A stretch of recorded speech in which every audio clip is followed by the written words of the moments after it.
Setelah ngeluarin versi Pro, kali ini itel ngeluarin juga sebuah tab dengan berukuran 11 inch, resolusinya 2K dengan harga paling ekonomis. Apalagi tab yang satu ini tuh bisa dikasih SIM card, jadi ada jaringan 4G-nya, plus bisa tambah memori eksternal. Dengan kapasitas baterai yang cukup gede, layarnya juga lega, jadi enak buat diajak kerja, untuk kebutuhan entertainment, nonton di rumah gitu juga nyaman. Apakah tab ini menarik buat dipinang? Saya Koko, ini dia itel VistaTab 30S. Sebelum mulai ke hands-on, kita unboxing sebentar nih. Kemasan boxnya cukup simpel, cuman ada desain layar di bagian depannya aja yang bertuliskan nama seri dan itel di bawahnya. Sedangkan di bagian belakang box juga ditampilkan 8 selling point utamanya, yang langsung kita bahas saja biar nggak kelamaan ya nanti. Begitu dibuka, langsung ada tab yang masih terbungkus dengan 4 selling point utamanya. Kita letakkan dulu. Lalu di bawahnya ada buku manual dan kartu garansi, SIM tray ejector, adapter charger bawaan 5V 2A, dan kabel data USB Type-C. Nah, di balik pembatasnya ini ada flip case bawaan yang memang sudah didesain buat tab yang ini. Dan untuk kualitas case-nya ini tergolong oke dengan build quality yang tebal dan yang jelas, jadi nggak perlu bingung lagi buat beli aksesoris pelindungnya. Lanjut ke tabnya. Kita lepas dulu plastik pembungkusnya. Dan juga stiker IMEI yang menempel di bodi belakangnya ini. Ini dia tampilan desain bodi belakang yang memakai finishing dove dengan build quality yang kokoh dan tetap terlihat elegan serta premium. Di samping kanan frame ada tombol volume dan powernya, serta ada tombol mic-nya juga nih. Di sebelah kiri ada lubang kecil untuk membuka slot SIM card yang bertipe hybrid. Jadi untuk slot keduanya harus milih ya, mau dikasih SIM card atau micro SD. Di atas cuma ada lubang speaker dan juga lubang untuk colokan chargernya. Sedangkan di bawah cuma ada 2 speaker grill. Kita nyalakan dan langsung ke hands-on. Ini dia tampilan awal itel VistaTab 30S yang punya tampilan interface ala Android stock yang minim dengan aplikasi bloatware pada bawaannya. Dari about tab-nya langsung terlihat nih kalau kapasitas RAM-nya tuh awalnya cuma 4GB. Jadi untuk menambah kapasitas RAM-nya tinggal masuk ke menu sistem, kemudian tinggal diatur aja tuh memory expansion-nya. Menjalankan OS Android 15 yang tentunya masih sangat aman untuk dipakai jangka panjang. Kesan pertama yang cukup terasa saat menggunakan tab ini tuh tentu di bagian layarnya yang super lega.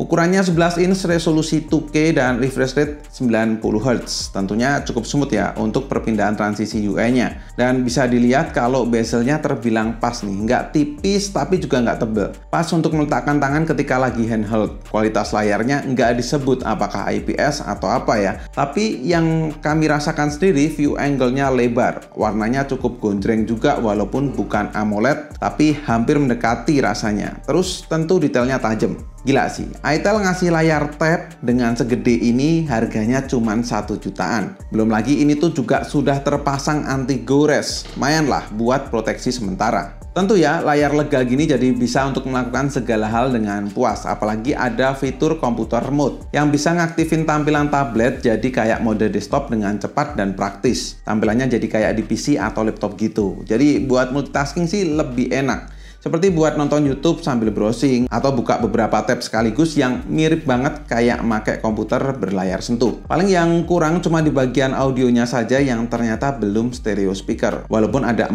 speaker grill di tablet ini, tapi ternyata kualitas suaranya masih sekelas mono speaker nih.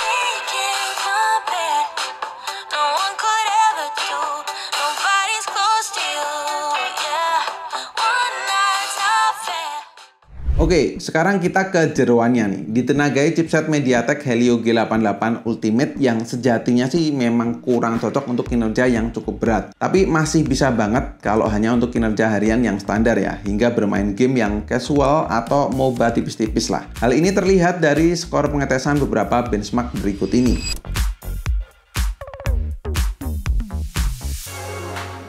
Kami juga sempat buat main game MOBA kayak MLBB gini, aslinya sih masih cukup nyaman. Settingannya pun bisa terbuka tuh di settingan FPS super dengan grafisnya high. Tapi walau dipaksa pakai settingan rata kanan, ternyata untuk gameplaynya masih tergolong nyaman.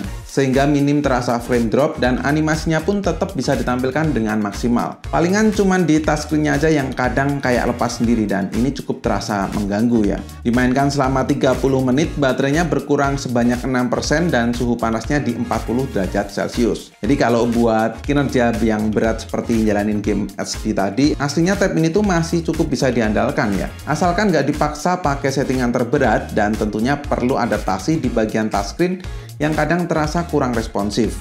Tapi kalau cuma buat jalanin game casual atau game ringan untuk anak-anak, untuk selingan gitu jelas performa Helio G88 masih bisa diandalkan. Ditopang dengan kapasitas baterai 7000 mAh yang support 18 fast charge, yang sayangnya sih cuma dikasih adapter charger 10 watt aja. Jadi untuk pengisian dayanya ya memang kurang cepet, tapi untungnya di efisiensi dayanya masih terbilang awet ya. Jadi buat ngakalin pengisian baterainya yang makan waktu lama, mending ngecasnya pas malam hari tuh ketika mau istirahat, sehingga paginya sudah bisa langsung digunakan lagi dan siap dipakai hingga seharian penuh. Di bagian kameranya, tab ini tuh membenamkan kamera utama sebesar 8 megapiksel yang punya kualitas cukup standar lah ya untuk sebuah tab sejutaan. Sedangkan di bagian depan terdapat kamera 8 megapiksel yang tentunya lebih difungsikan untuk urusan meeting online ketika menggunakan Zoom atau Google Meet.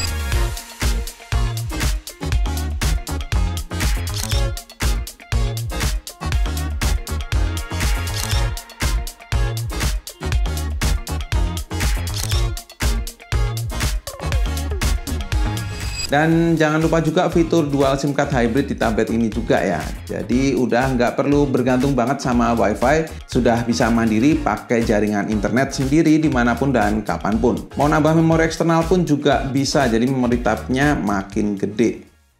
Oke, kesimpulan dari hands-on si ITEL Vista Tab 30S ini menurut saya untuk sebuah tab di under 2 juta ini bakalan menarik banget karena kamu dikasih layar yang lega 11 inch tentu dengan resolusi tajam 2K.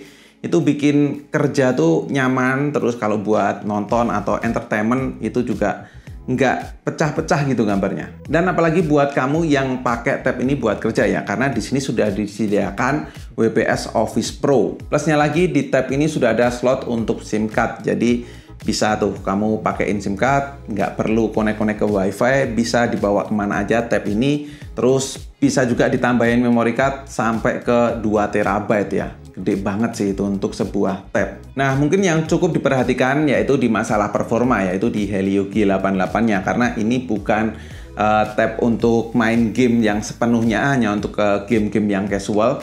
Jadi performanya nggak akan begitu ngebut ya. Tapi untuk sebuah tab di under 2 juta menurut saya ini sudah worth it banget. So misalkan teman-teman tertarik untuk beli, link pembeliannya sudah saya taruh di kolom deskripsi atau bisa langsung lewat keranjang yang ada di pojok sini ya. Terus gimana nih kalau menurut teman-teman soal ITEL Vista Tab 30S ini? Coba tulis di kolom komen. Dan cukup sekian untuk video kali ini. Terima kasih banyak untuk teman-teman yang udah nonton sampai akhir. Koko undur diri dan kita ketemu lagi di video selanjutnya. Bye-bye.